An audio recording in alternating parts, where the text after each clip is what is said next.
नमस्कार विद्यार्थी मित्रांनो, MPSC एक्झाम गाईड या यूट्यूब चॅनलवर आपल्या सर्वांचे स्वागत आहे. आज आपण 28 मार्च 2026 रोजीच्या चालू घडामोडी बघणार आहोत. मित्रांनो, यामध्ये आपण 10 प्रश्न बघणार आहोत आणि हा व्हिडिओ तुम्ही शेवटपर्यंत बघा, कारण की शेवटी आपण 2 मिनिटात या सर्व 10 प्रश्नांची रिव्हिजन 2 मिनिटात करणार आहोत. आणि तुम्हाला जर असेच 10 प्रश्न रोज हवे असतील तर तुम्ही नक्कीच MPSC एक्झाम गाईड या यूट्यूब चॅनलला सबस्क्राईब करा. आता चला पहिला प्रश्न बघू आजचा. संरक्षण दलातील कर्मचाऱ्यांसाठी गृहकर्ज प्रक्रिया सुलभ आणि डिजिटल करण्यासाठी सुगम पोर्टल कोणत्या संस्थेने लॉन्च केले आहे? तर याचं योग्य उत्तर आहे नॅशनल हाऊसिंग बँक. तर नॅशनल हाऊसिंग बँक ही भारतातील गृहनिर्माण वित्त क्षेत्रातील सर्वोच्च संस्था आहे. हे पोर्टल विशेषतः संरक्षण दल, निमलष्करी दल आणि सरकारी कर्मचाऱ्यांसाठी तयार करण्यात आले आहे. तर याचा मुख्य उद्देश गृहकर्ज मिळवण्याची प्रक्रिया सोपी करणे आणि विशेषतः दुर्गम भागात तैनात असलेल्या कर्मचाऱ्यांना. तर हे पोर्टल एक डिजिटल मार्केटप्लेस म्हणून काम करेल, जिथे वापरकर्ते विविध बँकांच्या कर्ज ऑफर्सची तुलना करू शकतील.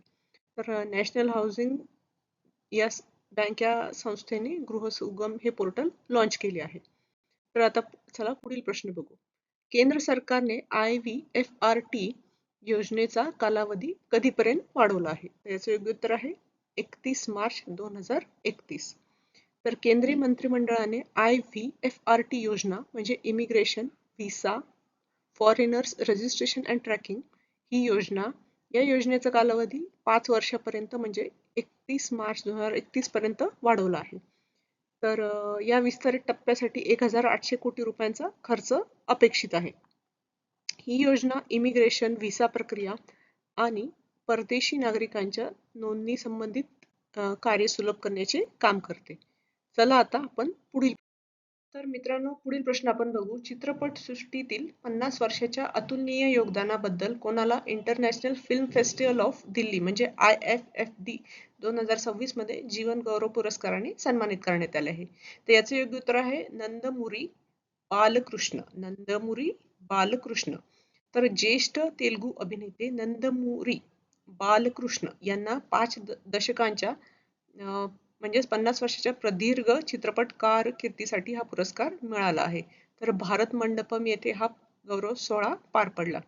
तर बालकृष्ण यांनी 2025 मध्ये चित्रपट आणि कला क्षेत्रातील योगदानाबद्दल त्यांना पद्मभूषण पुरस्कारानेही सन्मानित करण्यात आले आहे.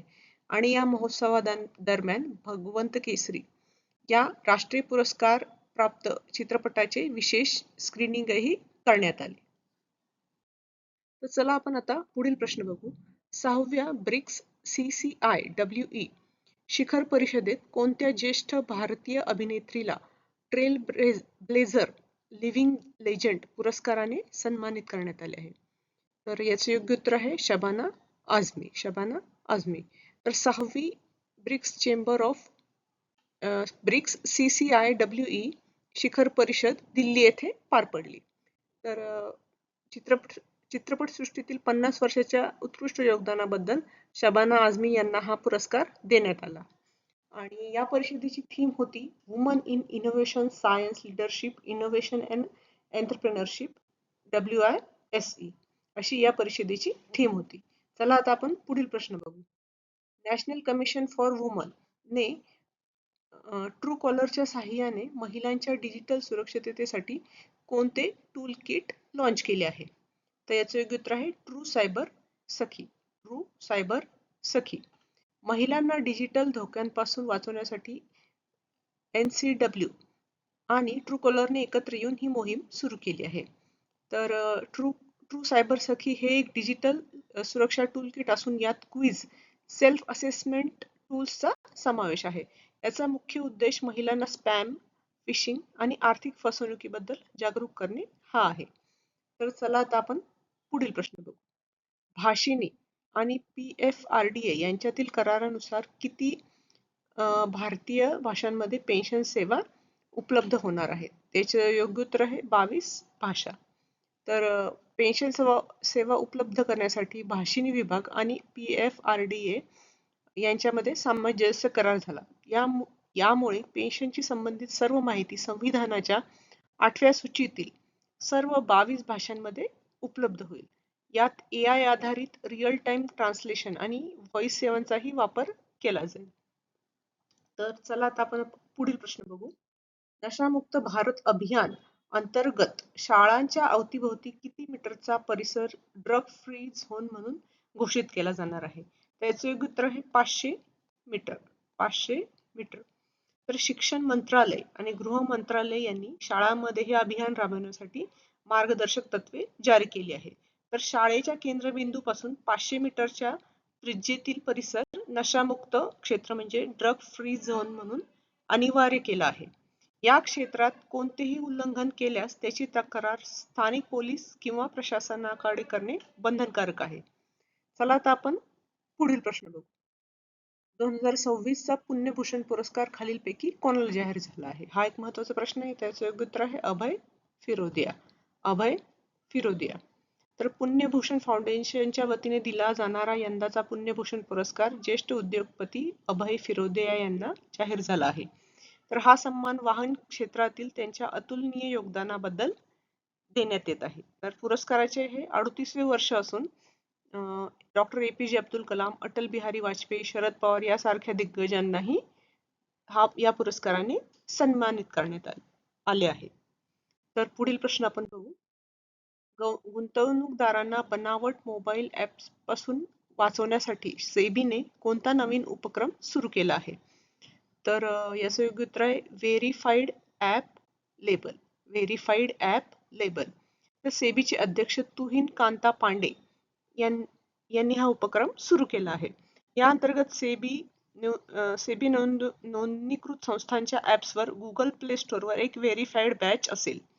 यामुळे गुंतवणूकदारांना अस्सल आणि बनावट ऍपमध्ये फरक ओळखणे सोपे होईल. तर पुढील प्रश्न आपण बघू. 2025 चा प्रतिष्ठित सरस्वती सन्मान कोणाला त्यांच्या हरा पार्वती कथा या कादंबरीसाठी जाहीर झाला आहे? तर याचं योग्य उत्तर आहे रामकुमार मुखोपाध्याय. रामकुमार मुखोपाध्याय. तर 35वा सरस्वती सन्मान प्रसिद्ध बंगाली लेखक रामकुमार मुखोपाध्याय यांना जाहीर झाला आहे. त्यांच्या हरा पार्वती कथा या कादंबरीसाठी त्यांची निवड करण्यात आली आहे. तर हे नाव तुम्ही लक्षात ठेवा, हरा पार्वती कथा. या पुरस्काराची स्थापना 1991 मध्ये KK बिर्ला फाउंडेशननी केली असून सरस्वती सन्मान या पुरस्काराची स्थापना KK बिर्ला फाउंडेशन केली असून यात 15 लाख रुपयांचे रोख बक्षीस दिले जाते. तर हा एक परीक्षेच्या दृष्टीने महत्त्वाचा प्रश्न आहे की सरस्वती सन्मान 2025 चा रामकुमार मुखोपाध्याय यांना जाहीर झाला आहे त्यांच्या हरा पार्वती कथा या कादंबरीसाठी. तर मित्रांनो, आतापर्यंत जे आपण प्रश्न बघितले त्याची शॉर्ट मध्ये आपण रिव्हिजन करू. तर संरक्षण दल आणि सरकारी कर्मचाऱ्यांसाठी गृह कर्ज प्रक्रिया सुलभ करण्यासाठी नॅशनल हाऊसिंग बँकने गृह सुगम हे पोर्टल सुरू केले आहे.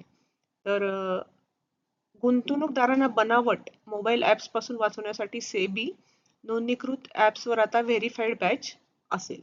तर महिलांना डिजिटल धोके आणि आर्थिक फसवणुकीपासून वाचवण्यासाठी NCW आणि ट्रू कॉलरचा संयुक्त उपक्रम म्हणजे ट्रू सायबर सखी.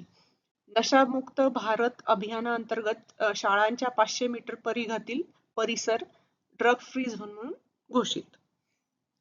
तर वाहन उद्योगातील अतुलनीय योगदानाबद्दल उद्योगपती अभय फिरोदिया यांना पुण्यभूषण 2026 चा पुरस्कार जाहीर झाला आहे. तर प्रसिद्ध बंगाली लेखक रामकुमार मुखोपाध्याय यांच्या हरा पार्वती कथा या कादंबरीसाठी 35वा सरस्वती सन्मान त्यांना जाहीर झाला आहे.